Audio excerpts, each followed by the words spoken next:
Follow today's Meenakshi scenario, arithmetical progression for class 10th. CBSE and UP Board and ICSE also. The first term of an AP is 5.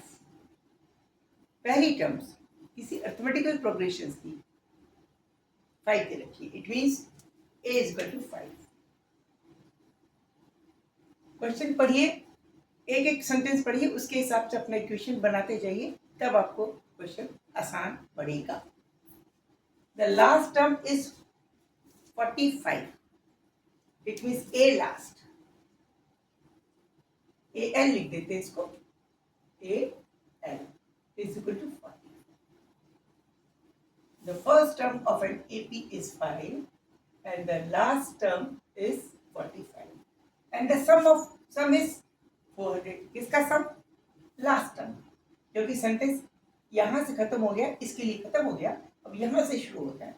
And the some is 400. किसका सम? ये last term तक का सम. अगर suppose इसको N भी मान सकते हैं, चलिए एन मान लेते हैं 45 है, जबकि n is equal to last है. ठीक है ना.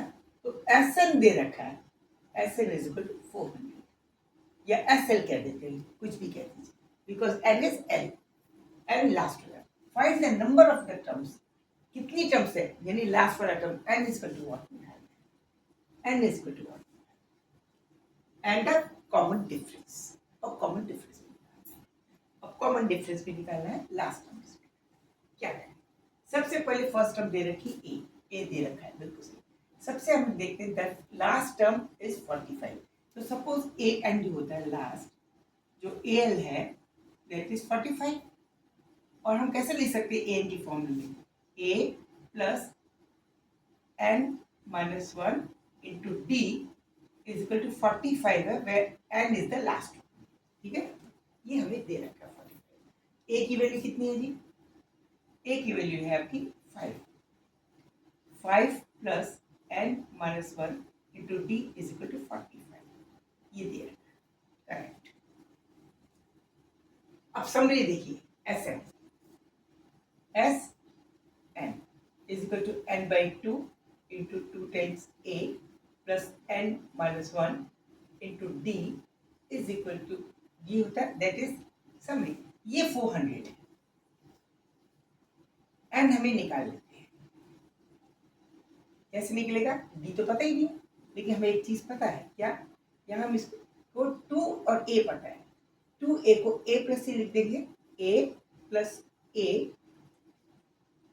2 हो जाएगा, plus n minus 1 into d हो जाएगा. नहीं तो ये क्या चीज होगी? ए लास्ट. ए लास्ट को क्या लिख सकते? यही तो है. ये क्या चीज है? This is a last. A plus N minus 1 into D.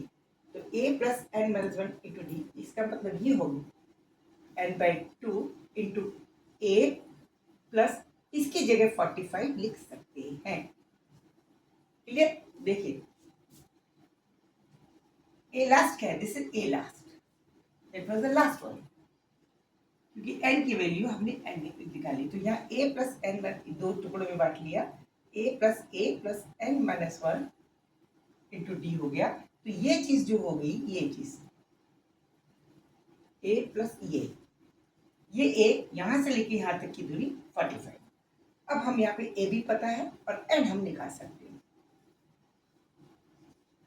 Which is nothing but last. a is equal to what? 5 plus 45, that is 50. If 25m is equal to 400, it means, but n is equal to what? 400 upon 25.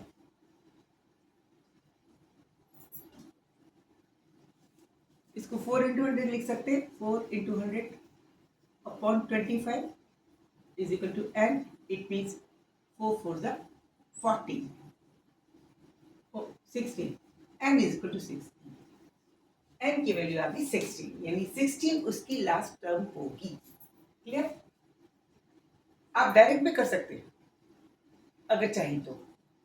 क्योंकि summary दे रखी है तो आप इस तरह से भी लिख सकते हैं, S last is equal to n by 2 a plus a last, ऐसे भी लिख सकते हैं। बात हुई होगी। इसमें क्या होगा, n जो है n की वैल्यू आ जाएगी एस एल देखिए लास्ट, दिस इज 400, डायरेक्ट लिख सकते हैं, लेकिन समझने वाली बात में बता दें, इजिकल टू n by 2, फिर से ये आ जाएगा a की वैल्यू कितनी है 5 और प्लस a लास्ट की वैल्यू है 45, लास्ट टर्म इज 45, यह भी लिख सकते हैं। ये फिर से वही आ जाता n by 2 इंटू 50,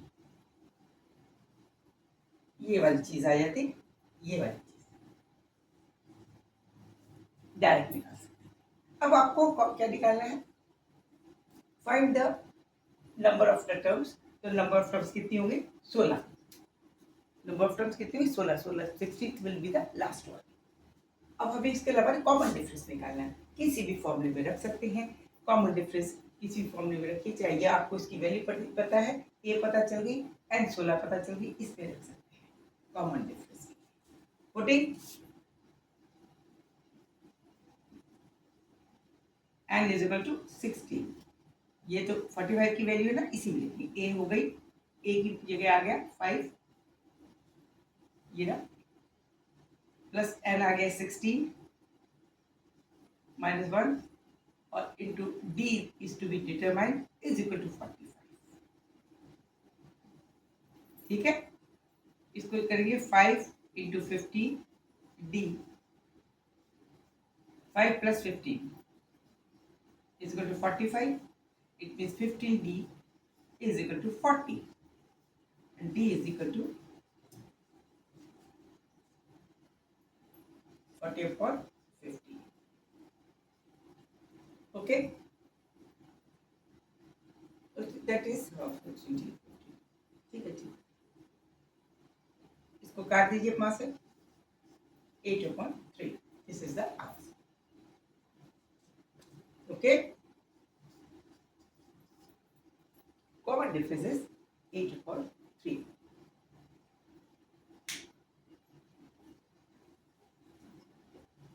क्वेश्चन को समझने की कोशिश कीजिए और कुछ नहीं, okay, see you, good night, don't forget to subscribe me.